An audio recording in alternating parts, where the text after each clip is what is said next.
What is up, my ninjas? I'm Strydent, and welcome to my review of the Netflix film Carter. It's a Korean action adventure thriller, hardcore Henry, but in third person. It's nuts. So if you've heard anything, which is weird, there's not that many reviews. I think it just dropped on the 5th. Um, So if you've heard anything, a lot of people are just giving it props purely because of how insane the scenarios are. But I want to make a case for too much can be a bad thing when it's not in the right context.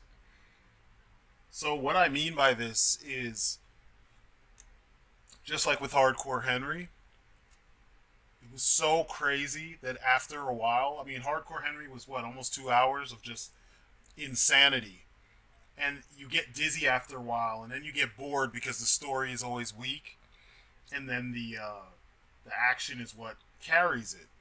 When traditionally, with like old school Hong Kong action films, and even the old '80s American action films, you spend about an hour.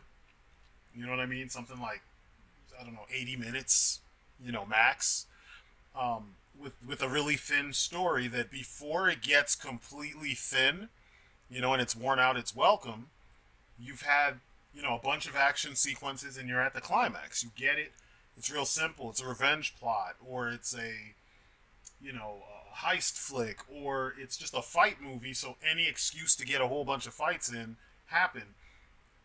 You got that in a short period of time. What you're having here is 2 hours of shit acting, shit, writing, um, and then like amateurish but inventive camera movement that's trying to mimic the Raid and Hardcore Henry, but it doesn't have style to match it. You know how some movies they overflow so heavily with style, it makes things awesome. This isn't the case.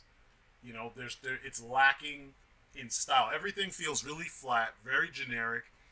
The characters, no one stands out. Even your main character, he's got a cool tattoo. That's his whole personality. Military dude with tattoo. That's it. Um, so this is one of those movies where you know how you hear people say turn your brain off and enjoy the action. Well, you're really gonna have to turn your brain off, and then you're gonna realize that you turned your brain off, and then you're gonna have to turn it off again, and then you're gonna, in order to make it through the movie. Like I was less than halfway through it, and I started looking at the time, and I'm like, holy shit, I'm not even halfway through this movie. The plot is there is a virus that ravaged, or it's running through. It's like a pandemic that's running through America and I think North Korea, and a soldier or a character, I should say. You learn he's a soldier of some sort. He wakes up with no memory and a voice in his head, in his ear, I guess, telling him what he needs to do. And essentially, he has to figure out if the moves he's making are the correct moves, and figure out who he can trust. He also, like I said, he has no memory. So he has no frame of reference for who's who. And there's characters that show up and just disappear and you never see them again. There's plot points that they bring up that kind of give you insight into his past. There are a whole bunch of like false starts, where he thinks he's getting somewhere and then all of a sudden it's like, psych, that was bullshit, you shouldn't have done that, do this instead.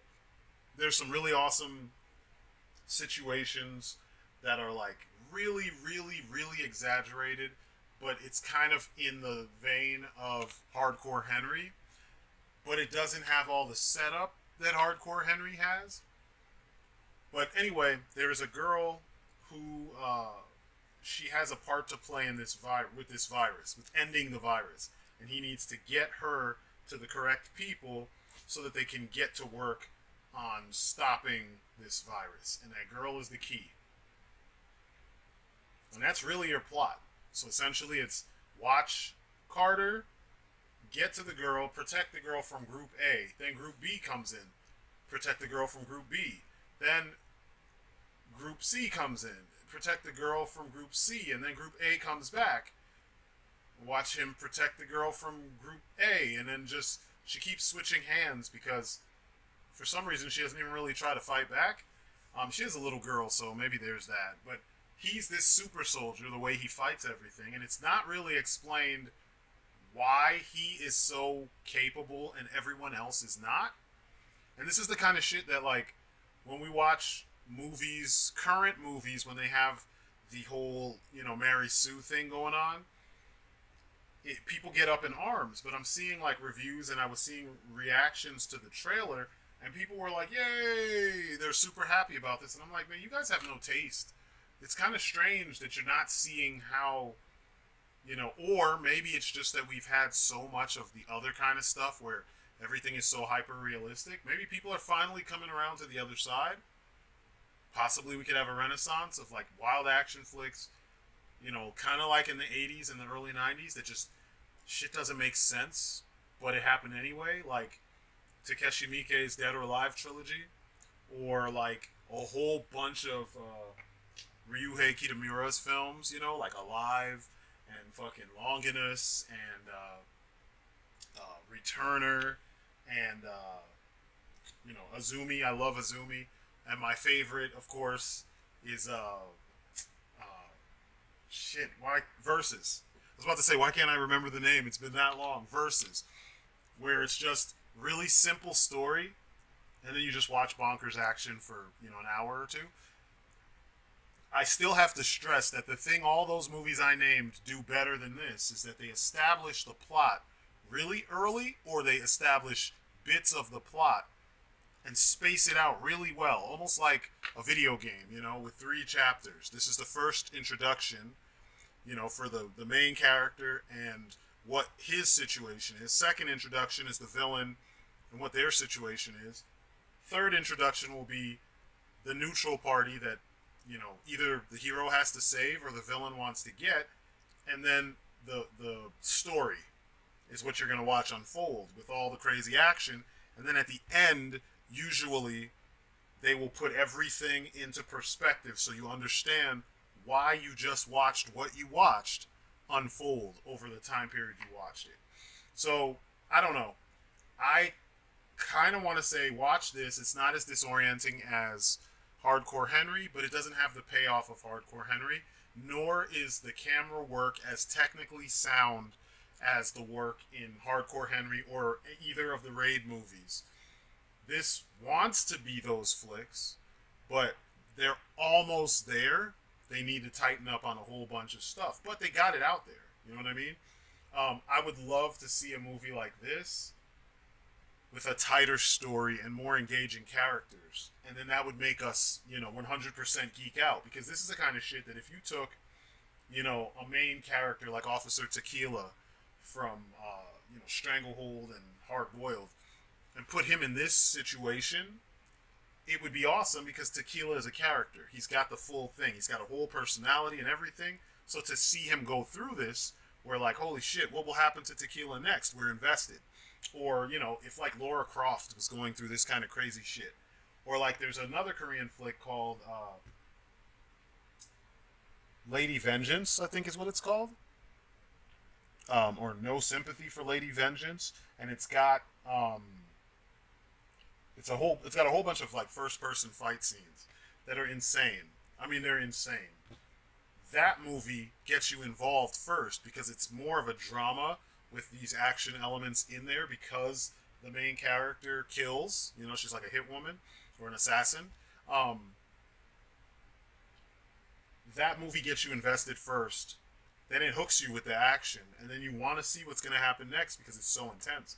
This was so cartoony. Like some of the special effects are not, they're not of the par that you need them to be to really sell this. So this felt like a kind of a big budget B movie, you know what I mean? With like an insane vision that they just couldn't quite, make it. They were getting there, but they're not quite there yet, So I don't know. It's one of those flicks where you're gonna have to like really don't go in with super high expectations. and just watch it for the sake of the ride, for the experience, and then call it a day. It's one of those flicks where that's the only way, it's the best way for you to enjoy it. Um, be wary of like some of these, you know, the reviews that you're seeing where they're just like, "Oh my god, bro, it's so great. It's this, it's that, it's whatever, it's what." Yeah, they're overreacting because it's been a while since we've had this kind of flick. It's very mediocre in terms of the quality of what you're seeing in some ways, and super mediocre when it comes to the acting. And that's the thing that needed to at least be a little bit tight. I mean, it's super stilted and stiff delivery of all the lines. The characters swap back and forth between Korean and English. There's several American actors that you'll see pop up in there.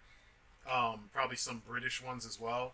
And then you have a whole bunch that are just Korean actors where English is their second language. And I'm not dissing them for speaking English, but I'm saying they needed more practice, Because then on the flip side, there's a couple non-Korean actors that switch from English to Korean, and their Korean seems on point. It's almost as if someone else is voicing them over, which I wouldn't be surprised if that was the case, but it worked for them and it doesn't work for the native Korean speakers. So, yeah, this would get, I don't know, like a C plus for me, and see it for the ride.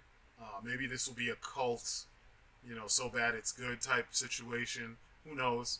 But yeah, it was interesting, and it's kind of funny because I watched this right after I watched Prey, and Prey was fucking phenomenal, and I didn't have a whole shit ton of issues. I thought it was going to go into the Mary Sue, realm of things, and it doesn't. And then I watched this, and I'm just like, oof, yeah, ooh lord, oof. But yeah, check it out if you have a hankering for old school crazy fucking action flicks. But anyway, that's my story, and I'm sticking to it. I'm Strydent. Thank you for watching, and thank you for listening. And you guys have been great. Peace outside.